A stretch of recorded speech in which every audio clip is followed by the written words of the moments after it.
Electricity contractors who receive money but fail to execute projects should be jailed.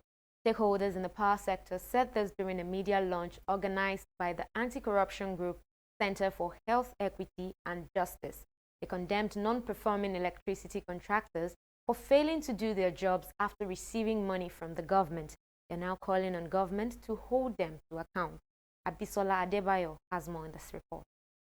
In February 2019, then Minister of Power, Works and Housing Babatunde Fashola dismissed reports of runaway power contractors.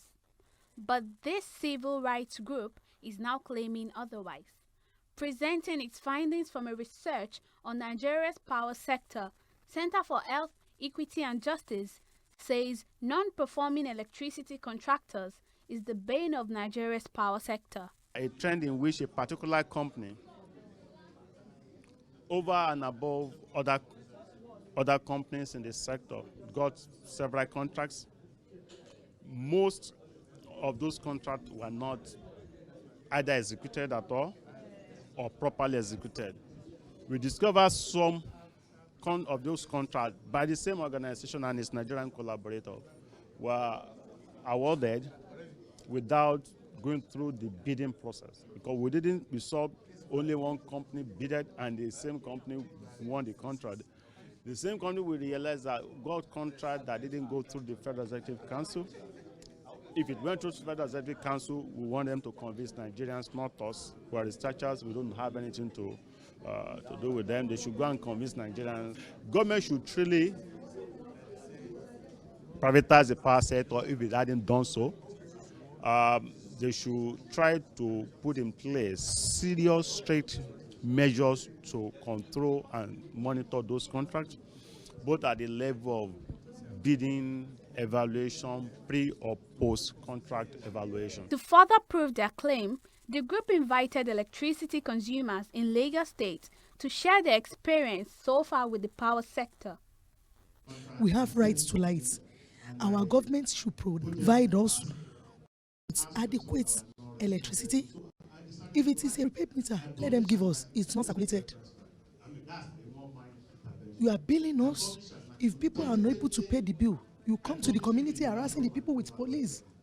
Why? Why should that be? After you frauding us, you come again to lay attack on us by the police, by the Nigerian police. We are rejecting the estimated billing and paying for blackout. And we are calling on Nigerian government to hold them accountable, because there are series of corruption going on in the electric system. So we are calling on Nigerian governments to hold them accountable. With the challenges identified, solutions are now preferred. They should unveil the individuals behind those companies mentioned in the report, because I think it's the right time for us to now begin to have consequences for our action. Whatever we do, there must be consequences. If I'm found to have done something, there has to be consequences. We know about sins being committed. We know about fraud. But we have never seen any major consequences. What we have seen are inconsequential, non-important people going to jail. Let us for once see so-called important people go to jail. With Nigeria's large oil, gas, hydro and solar resource, the country has the potential to generate over 12,500 megawatts of electricity power, but it is only able to generate a little over 4,000 megawatts of power. For this group, Nigeria cannot reach its full potential in power generation until power contractors are held accountable. Abisola Adebayo, TV 360, Lagos.